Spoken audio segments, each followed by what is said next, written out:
Good morning, everyone.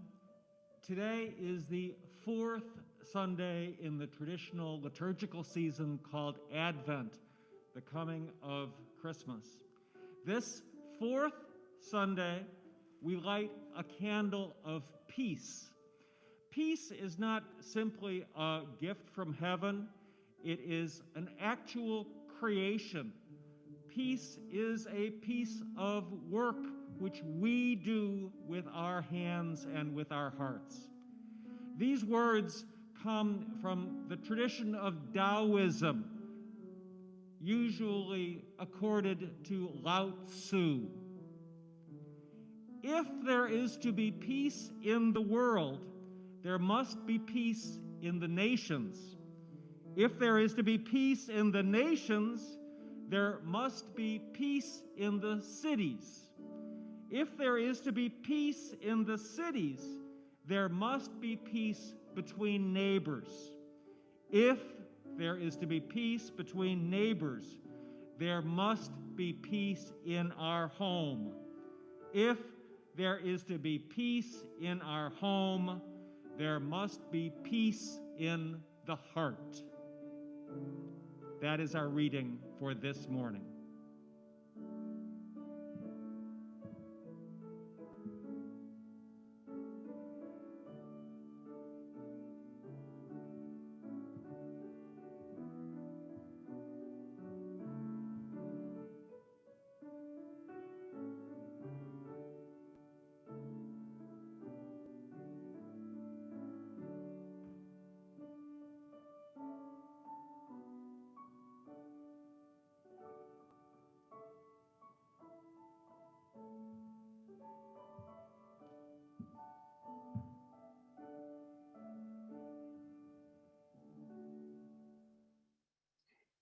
And friends, we are now going to enjoy our opening hymn, perfect for this occasion when we are focusing on stillness and the coming solstice and celestial events that will inspire us.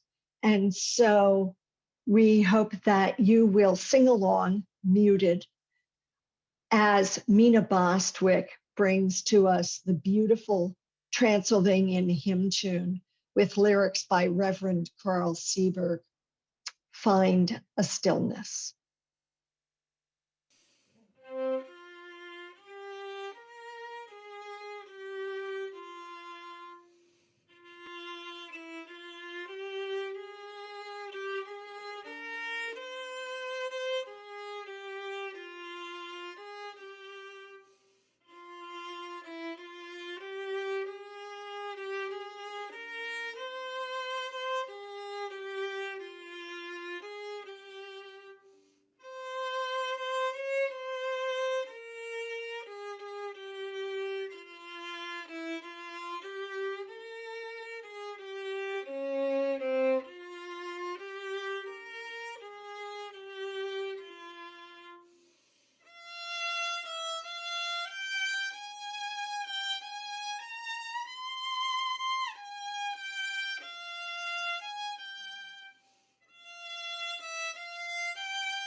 Good morning, everybody. I'm Deb Weiner. I'm the Developmental Director of Faith Development for Children here at First Parish in Bedford. And it is my pleasure to welcome you this morning to our worship as we are on the edge of so many celebrations and so much challenge in our lives. Whatever you bring to this day, we are glad that you have chosen to spend time with us. So welcome indeed. I wanted to let you know about a number of things that are upcoming for today. And you might want to make note of them. First of all, we were so glad to see lots of you yesterday as we handed out Christmas kits for you. And we hope that you enjoyed coming over.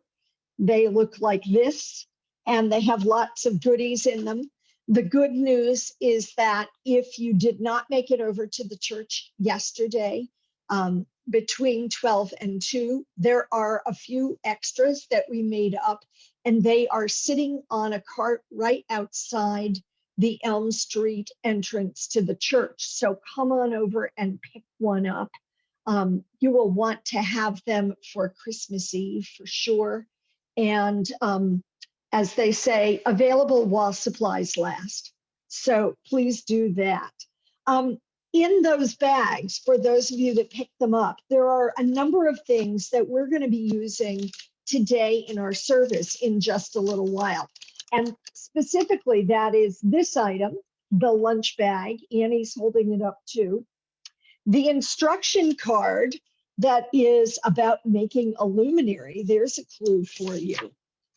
A lovely bag of kitty litter that you will have use for in a moment, not on your kitty necessarily, and a small votive candle. So this is a reminder for you to get those things ready.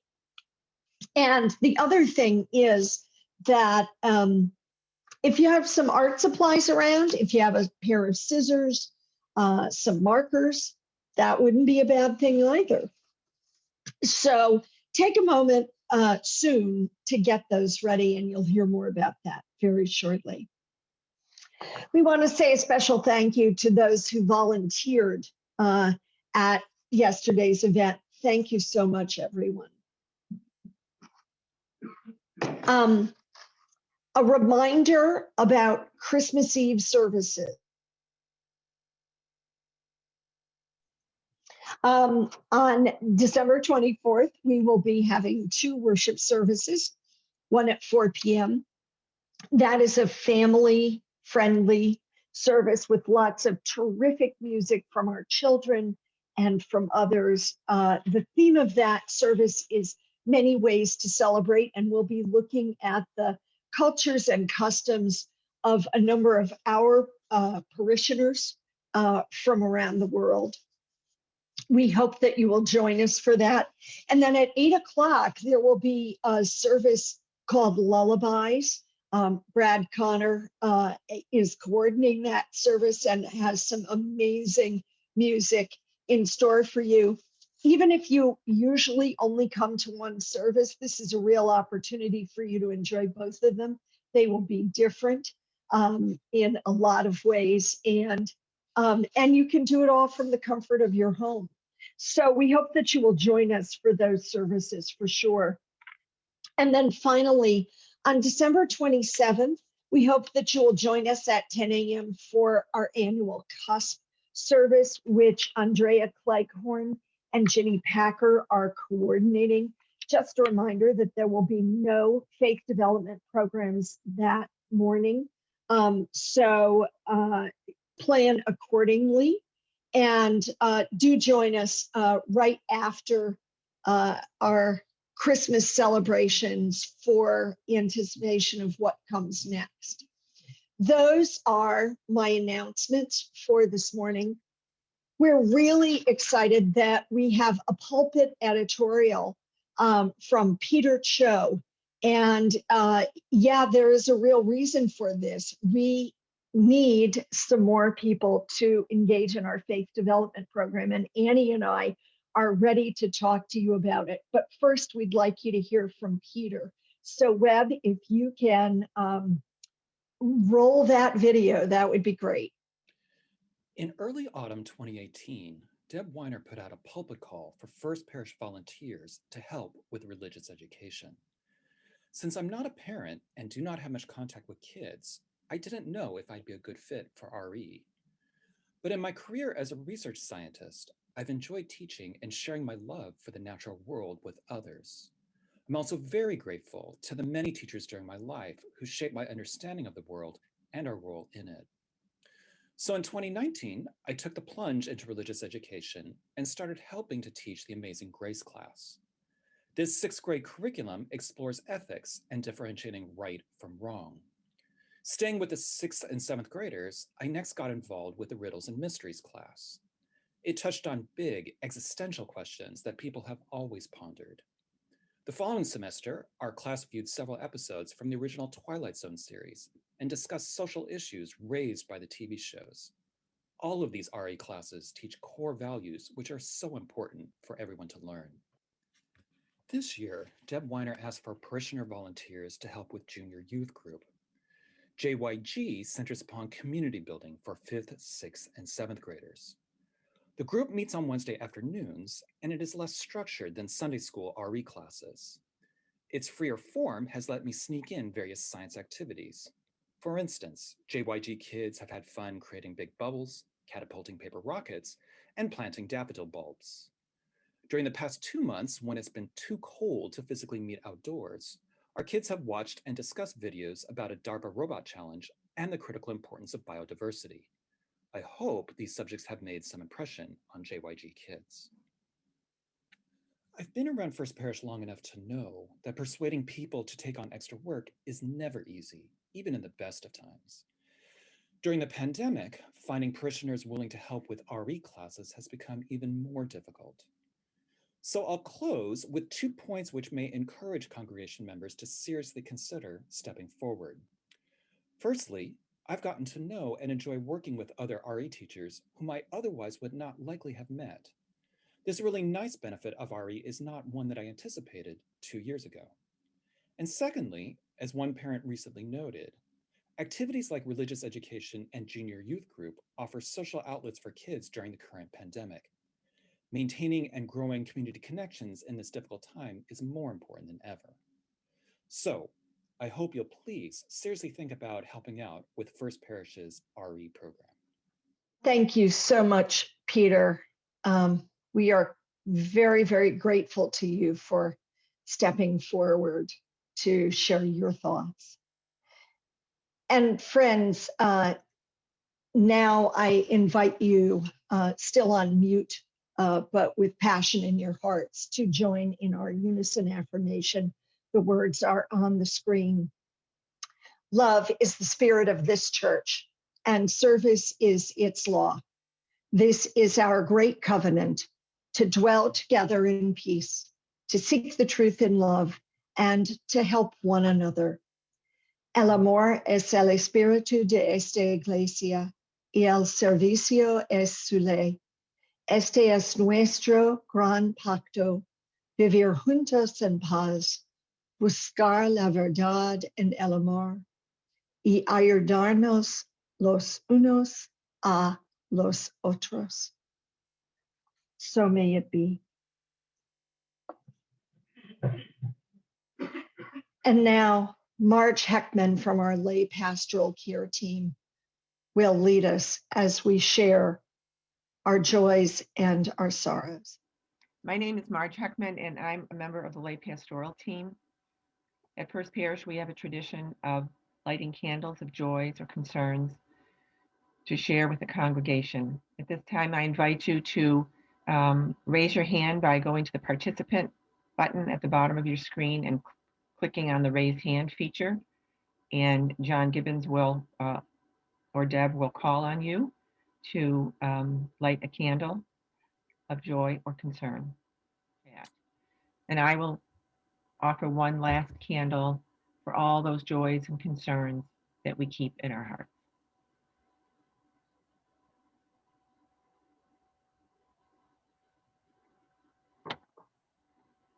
Well, everyone, we are going to have a multi-generational skit this morning as our time for all ages and our message. And it's in 2 parts. So I hope you will very much enjoy part 1 of the rebirth of the sun.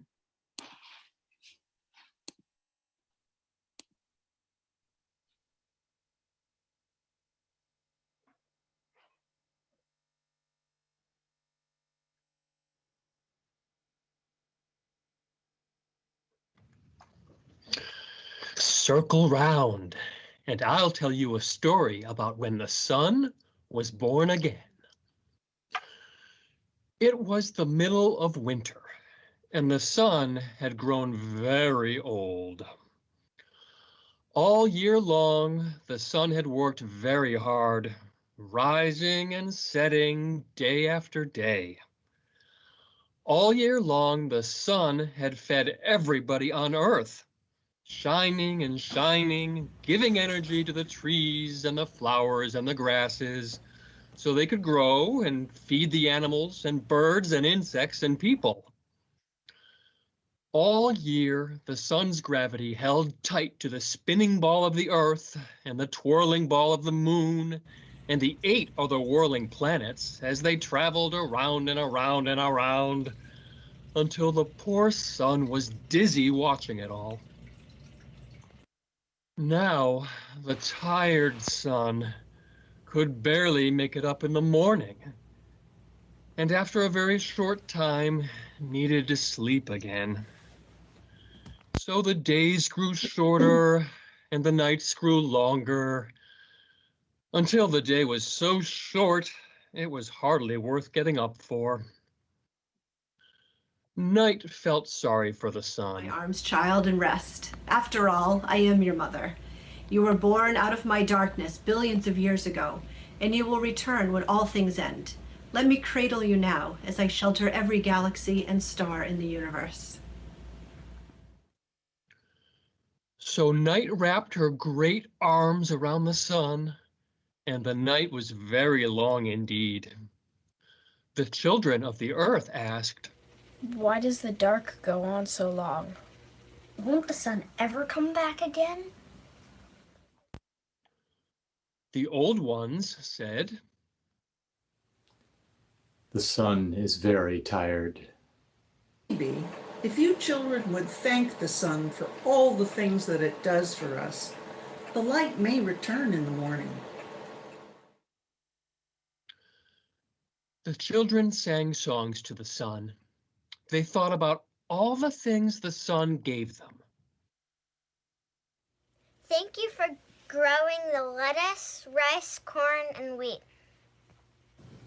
Thank you for growing the trees of the forests and the seaweed in the oceans and krill that feeds the whales.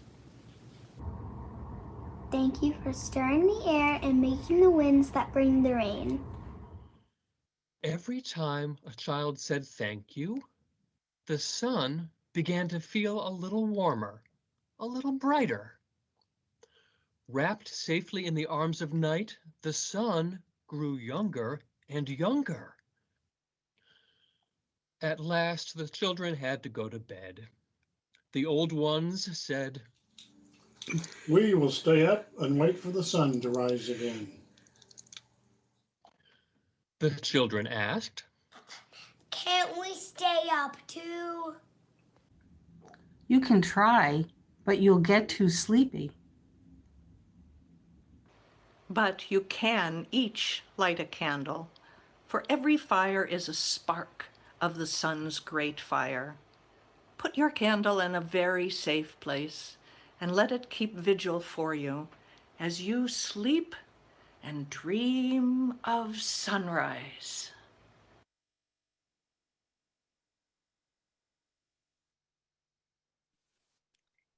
There ends part 1 of the rebirth of the sun. And just like the children were instructed in the story, we are also going to put out some candles, or at least create the ability to do so later. So this is when that luminary kit, if you have one, will come into play. And if you don't, that is okay. You can sit quietly and take in the meditative music, or you can get some art supplies and draw pictures of the luminaries you would like to create, or decorate some paper that you can later use to surround a candle. So if you do have your luminary kit, you will have some instructions, and it's pretty simple. what you'll want to do is take your paper bag, and this is a chance to decorate it. You can cut designs, you can color on it with crayons or markers or pens. And that is what we'll encourage you to do during our moment of meditation, to think about the gifts of the darkness that this time of year brings, and to think about the light returning again, because so soon we will tip onto the other side of the winter solstice and the days will get longer once again. When you're done decorating your bag and you're ready to make your luminary, what you're going to do is take the bag of kitty litter and put it into the bottom of the bag so that it's nice and stable. And then you can put the candle inside. You light it very carefully so you don't burn down your paper bag. It's good if you have one of those nice long lighters. And then you can put it somewhere safe, just like the children were told to put their candles somewhere safe. You can put it out on your porch on Christmas Eve. You can bring it to the church and put it on the walkways like we've seen many times. You can put it in your window or put it on a table, somewhere where it will remind you that the many sparks in our community can create a beautiful light together, even when we are physically apart. So with that, we'll have some time to decorate, meditate, and be with the darkness and the light. And we will listen to our meditative music this morning. So thank you, everyone. Yes, thank you. And I hope you found some gifts of the light and the dark in those moments of meditation and creativity. There are other gifts that the darkness brings, in addition to the ability to put out candles and colorful lights. And that is the ability to observe the night sky. And there's something coming up in the night sky that's been happening, but will be at its peak quite soon. And Alan McRobert is going to teach us just a little bit about that. Well, one way that I've always helped find my way through crazy times in life, along with taking deep breaths and checking in on my bedrock values, is to step back and renew my awareness of the big picture. And for many of us, that can mean getting out in nature. And there is no bigger picture in nature than a clear night sky with the views it gives us out on the stupendously wide universe. And right now, there is a very special thing going on in the sky just as it gets dark. Jupiter and Saturn are having their closest pairing up, their closest conjunction, visible in 800 years. Could you show the first picture? 6 days ago, when the two planets were still not super close together, Jupiter is brighter than Saturn because Saturn is farther away from the sun and is smaller. Each night, they have been closing in on each other, as seen from our moving viewpoint on Earth.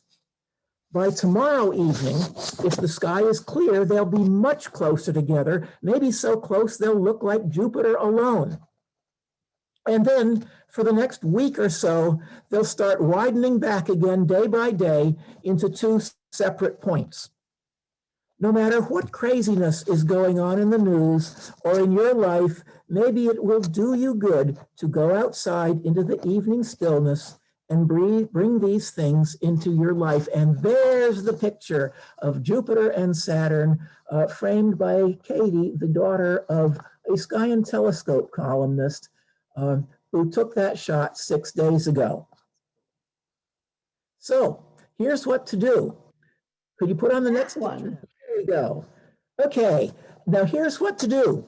It's supposed to be cloudy this evening, and maybe cloudy tomorrow, unlike the sky in this beautiful diagram. But on any evening this week, when the sky is at least partly clear, look low in the southwest as twilight fades, roughly between 5 o'clock and 5:30. You don't need to go to any special place. Just step out to a spot in your yard or neighborhood where there's a good view low to the southwest. And don't worry about the light pollution over eastern Massachusetts. The planets shine right through as the last of twilight fades away. But if the sky is clear and you want to go to a place that's special for you, all the better. If it's cloudy, remember that astronomy teaches another thing, and that is patience. You can watch the planets through the next week or so as they widen back into a separate pair, getting lower and lower in the southwest in twilight. They'll sink away into the glow of sunset before the end of the year. Bring binoculars if you have them and a telescope if you have one, but really, all you need to do is bring your eyes and pay attention to the sky to take a clear evening when it comes. The stars and planets are up there forever, waiting for you to know them, to know their names and places, and learn the mind-boggling realities of what they are, and how this tiny little world you woke up on and found yourself on fits into the big picture, and how we and our world got here. So we're talking about finding stillness. The stars and planets are always moving in their courses, but they are there for you if you want them, and maybe they can help you find your own stillness. Thank you. Thank you, Alan. That's great. Thank you so much. And now we will return to our dark night and see if the sun will return.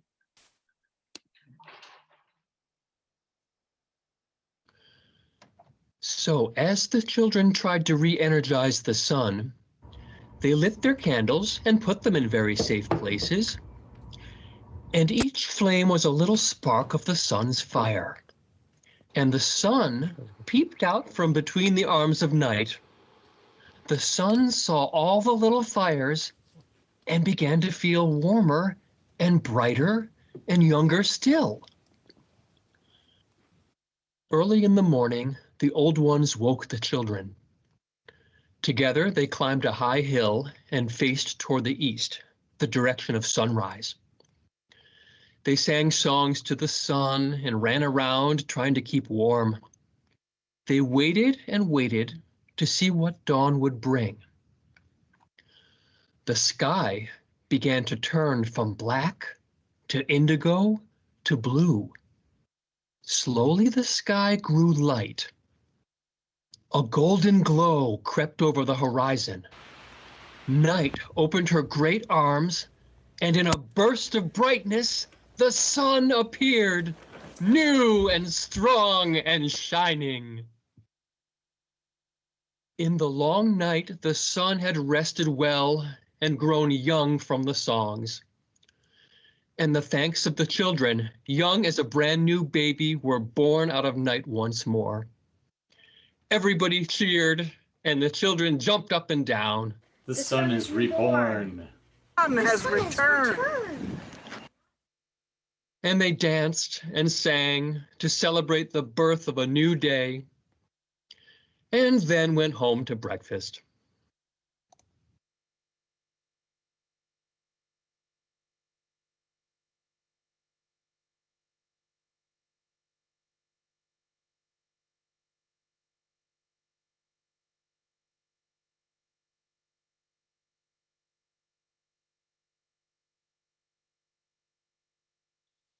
We are so grateful for the gifts of our community and the ways we can be together despite the distance.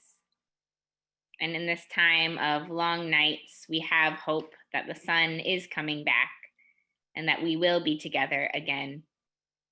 And so we give our gifts to this community that sustains us in many ways, that we know that the sun will rise again, our community will stay strong. Please give as you are able to this morning's offering.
Some of you will know this piece. It is written for this time by Susan Cooper, and it was written for the Christmas revels, which are now running on video, if you are interested. This is The Shortest Day. And so the shortest day came, and the year died.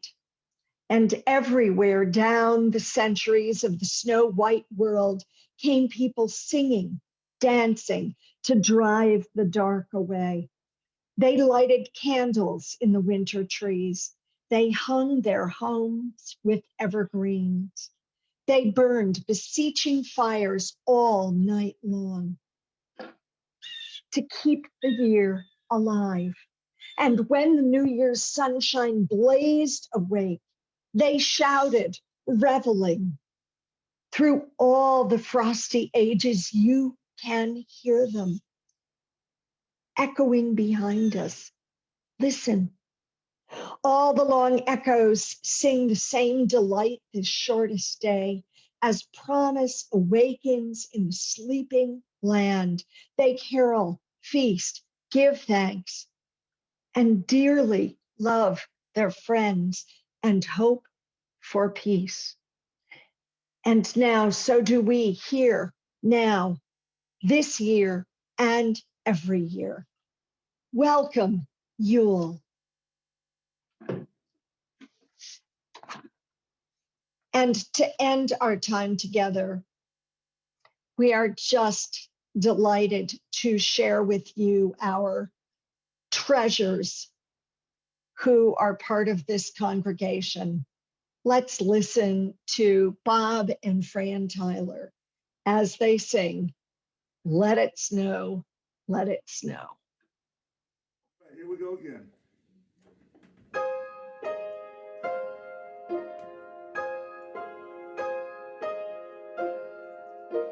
Hey, I hear bells. Could it be about bells? No, maybe it's about this R on my hat. What could that possibly be? Robert? Robert. No, not Robert. Look, it's red. It's about Rudolph. Rudolph, the red nose. Well, no, it's not about him either. It's about this.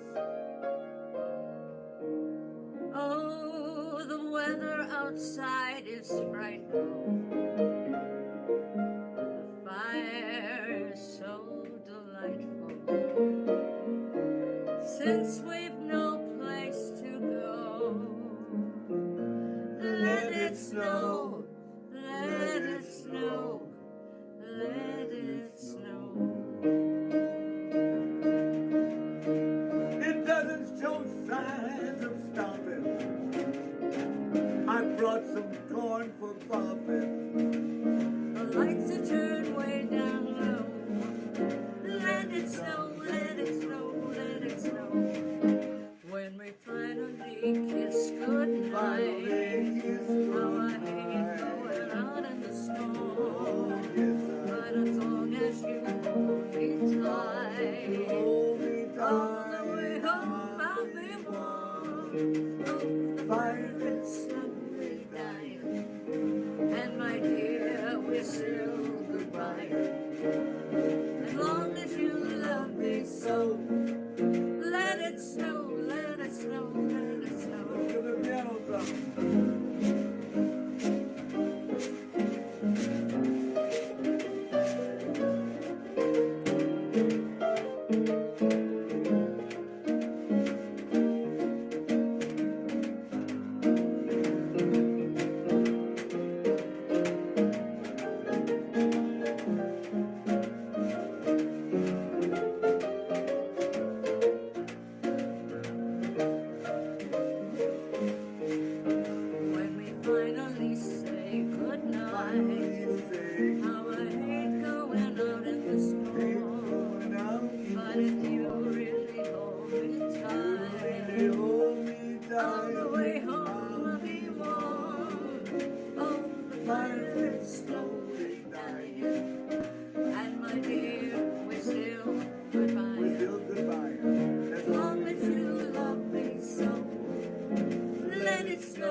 Thank you so, so much to everyone who made that service possible.